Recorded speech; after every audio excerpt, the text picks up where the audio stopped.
BBC reported that 64% of adults are classed as being overweight or obese in overweight Britain. As obesity rates continue to rise, by 2050, it's expected that half of all British adults will be clinically obese. Many experts are keen to see more people offered surgery.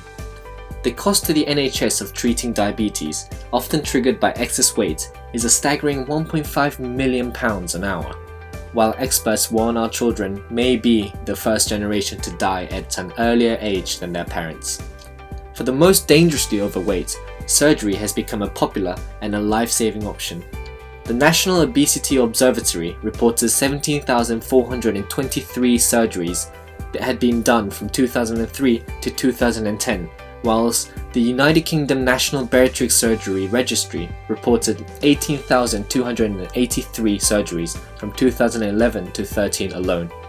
According to their bariatric surgery report, NHS has seen a 560% increase in number of bariatric surgery over the past 5 years. So what problem are we trying to solve? A worrying proportion of patients fail to keep the weight off long term, largely because although their stomachs have physically shrunk, their addiction to food remains. In fact, a German review of studies on weight loss surgery found 30% of patients regained their lost weight between 18 to 36 months. According to the bariatric surgery source and UCLA Health, patients regain about 8 to 10% of their weight loss and about 30% of their weight loss after 10 years. Surprisingly, about 25% of patients regain all of their weight loss by 10 years. As a result, a growing number of patients are requesting a second operation.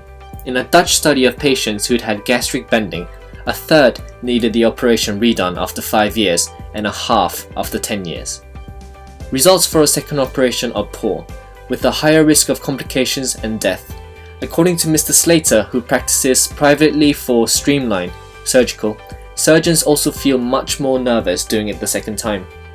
According to Jane Ogden, Professor of Health Psychology at the University of Surrey, without a proper post-surgery care, the patients can become a burden to the NHS again, because either they have a revision surgery or need procedures like knee ops since they are overweight again. The problem is clear. Weight loss surgery is cost effective, but only if it works. So who are we trying to help? Our target customers are those who have just undergone bariatric surgery, and this is proven to be difficult because bariatric professionals often tell their patients what to do rather than listen.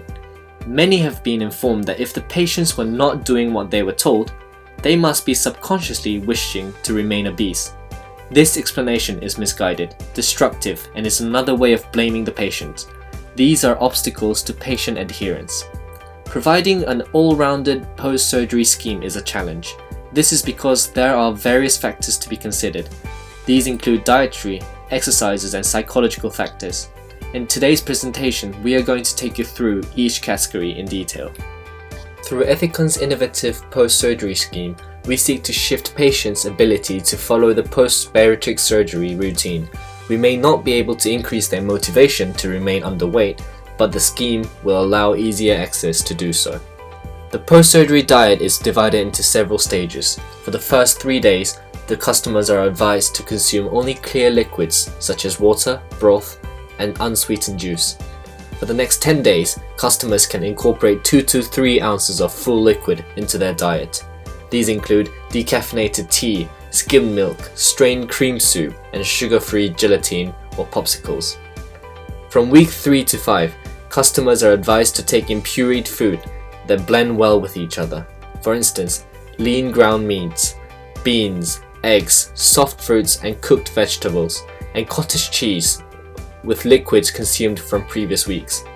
The next 2 weeks include intake of soft foods in the form of small, tender, and easily chewed pieces such as diced meats, seedless or skinless fruit, and cooked vegetables. From week 8 onwards, customers are advised to take in solid foods and are ready to adopt a long-term diet. We seek to collaborate with a company in the food delivery space to collaborate and create a customized post-bariatric diet plan, all under £4 per meal per person. By delivering the fresh ingredients that do not need much cooking right to the customer's doorsteps, we will be able to achieve our target of making post-surgery diet easier. Exercise is the key for post-bariatric surgery patients to recover and maintain their lower weight as well as keeping health in the long term. A recent analysis found that consistent exercise for bariatric surgery patients leads to a 4.2% lower body mass index, and the effectiveness of weight loss is 5.7% better for those patients exercise more than 3 hours a week after 1 year. On the other hand, there are 2 types of bariatric surgery failure, including unsuccessful weight loss and complications such as band slippage. The main reason comes from 3 main aspects, followed by poor surgery technique and fail to keep recommended diet. Lack of appropriate exercise is clearly one of the top on the list. Currently, there are indeed some relevant products and services targeting post-surgery patients in the market, such as the post-surgery recovery program offered by local gyms, private hospital scheme, and some fitness apps designed to help people lose weight. However, for programs offered by gym and private hospitals, the cost tends to be very expensive, and also for a private hospital, some of them only offer a whole surgery package, so that patients with NHS can't have the access to such services. And for fitness apps, one obvious disadvantage is that they are not specialized enough for post-bariatric surgery patients. So, we're going to offer a specialized exercise program to help patients to maintain their weight after surgery with higher motivation and lower cost. The first feature of our exercise program is that we're going to offer an appropriate suggestions based on 2 main purposes, which are recovery and fitness. In order to help patients training comprehensively, the suggestions are going to be designed to develop endurance, flexibility, and strength at the same time. And the exercise types as well as the training intensity are based on which stage is the patient on. For example, for the first 6 weeks, 30 minutes walks per day is preferred than something else, and after the 6 weeks, swimming, yoga can be gradually added on the lists. The other feature is that our exercise program gives high motivation and simple steps. We are going to implement the concept of group training buddies. This is because the group members could motivate each other and achieve weight loss easier. The selection of the group is based on geography, surgery types, and interests, so that patients in the same group can follow the similar training model. According to a study, having a training buddy is going to be 46% more effective than training alone. Therefore, our program will help patients match up within the group, and by doing so, 2 training buddies are exercise together or sharing their progress every day to inspire each other. In terms of make our service easier to access, we are going to develop relevant function in our app and give dates, reminders, and appropriate tasks, notification on the progress of other group members, and tips of how to make exercise more effective and interesting. The cost of this service is relatively low compared with the existing ones in the market. Patients don't need to pay to use it, and only the development of the apps gonna generate cost. Moving on to the therapy section of our triangular support scheme, I want to begin with that a review of studies on psychosocial and behavioral aspects of bariatric surgery indicates a general agreement that despite the impressive strength of bariatric surgery as a treatment for obesity, psychological and behavioral factors are likely to play an influential role in postoperative outcome. Dr. Ramlugan, who is the medical director of the bariatric surgery program at Griffin Hospital, estimated that 95% of people who regain weight after a bariatric surgery do so because of behavioral reasons. Patients need to understand that bariatric surgery is not a quick fix nor a magic pill, he added. Surgery just can't cure emotional eating. This is because it deals with the physical rather than the emotional hunger. Oftentimes, surgery is therefore the easiest part of the whole process. The real challenge for the patients is to make the necessary lifestyle changes after the surgery. Another important aspect is that the way patients interact with the significant people in their lives can change dramatically, and their social structure can be irreparably broken. This is challenging, but patients can overcome these difficult situations with guidance, understanding, and professional counseling when needed. We can come to the conclusion that good support systems, including support groups and psychological support, is needed. Now, there was a study that evaluated the impact of psychological support on patient weight loss following bariatric surgery at year 1.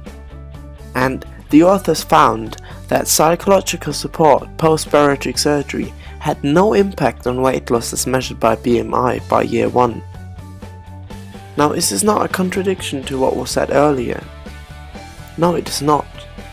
Looking at the graphic, we can see that most of the weight loss is happening during year 1, and it's happening rapidly, creating a lot of euphoria for the patients.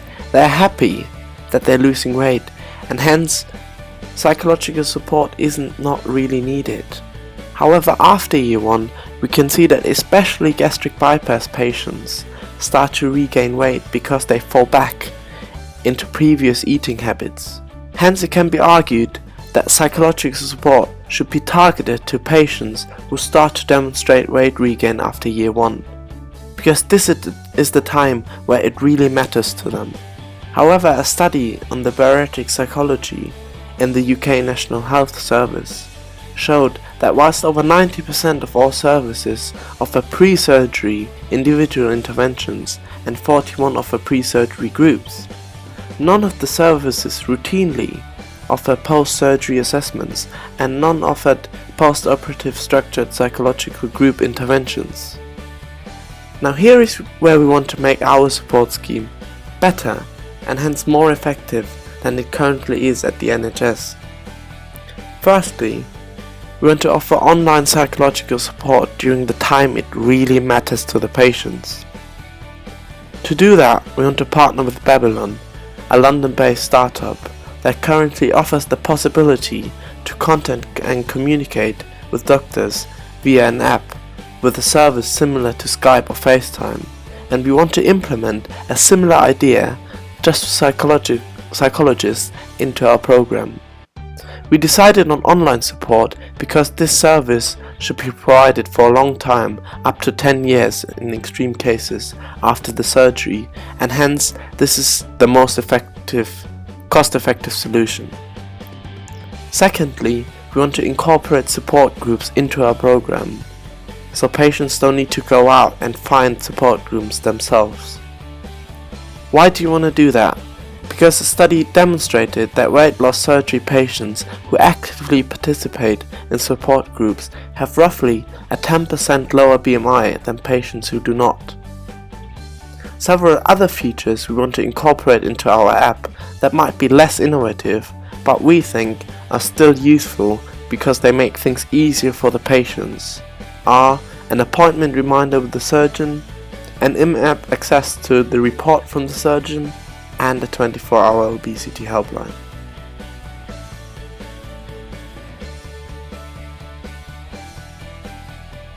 Next, we'll talk about why our program will appeal to Ethicon and NHS. In perspective of Ethicon, Johnson & Johnson invested in non-profit prevention programs for children through its Robert Wood Johnson Foundation. When we talked to two of Johnson & Johnson's employees last week, we were told that it was mainly for the image of the company, but also because it is a sellable asset. Similar to what Johnson & Johnson did in terms of prevention, we are targeting the other aspect of prevention, which is post-surgery. The Robert Wood Johnson Foundation dedicated more than $1 billion reversing child obesity since 2007. This shows that Johnson & Johnson is trying to provide a holistic approach in tackling obesity, which is the prevention of obesity and treatment of weight-related health conditions. By including this post-bariatric surgery program, we will not only enable their bariatric surgery products to be more appealing to potential clients, as this program helps reduce possibility of a second bariatric surgery, but also it will benefit the public image of Johnson & Johnson. Moving on to NHS. Previously, bariatric surgery was only given to obese patients with BMI more than 35 and suffering from a serious illness like type 2 diabetes. Now it is extended to those with BMI more than 30 and suffering from type 2 diabetes. This will double the number of people eligible for free operation. As mentioned earlier, the number of bariatric surgeries has more than doubled in the past 3 years compared to prior 7 years. And given an increase in number of people eligible for free operation, this figure will increase further. NHS hopes to save money in the long run by increasing the number of bariatric surgeries, but this cannot be achieved if patients have to come back in for a second or even a third surgery. With our program, it can help reduce the possibility of patients gaining excess weight after bariatric surgery. The benefits of our program outweighs the risk that NHS is taking by not implementing a post-bariatric surgery program like ours. A risk-averse organization like NHS would prefer a certain outcome rather than a risk and uncertain outcome. So even though they're paying more for our program, they can expect the number of patients coming back for second or third bariatric surgery to decrease, as our patients are put on a strict but easy regime. Moving on to the benefits to NHS, in 2011-2012, 5,407 gastric bypass procedures was done by NHS. This cost NHS £5,999 for each operation. In the same year, 1,316 insertions of gastric bands was done by NHS.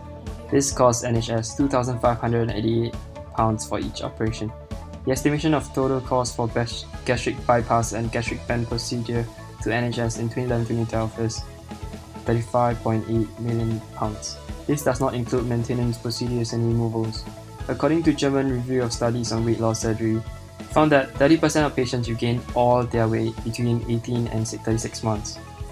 Assuming that 30% of patients have to redo the surgeries after a period of time, this will potentially cost NHS £10.75 million. If NHS was to invest in our programs at £500 per person, it will cost NHS £3.361 million. If percentage of patients that need operation redone is reduced to 20%, NHS can potentially have a saving of £220,000. If percentage of patients that needs operation redone is reduced to 15%, NHS can potentially save £2.012 million. Although these savings may not seem much when looked from perspective of expenditure budget of the NHS, we have to take into account the increase in number of bariatric surgeries since 2011-2012 to now, and also the complications that can occur during subsequent surgery.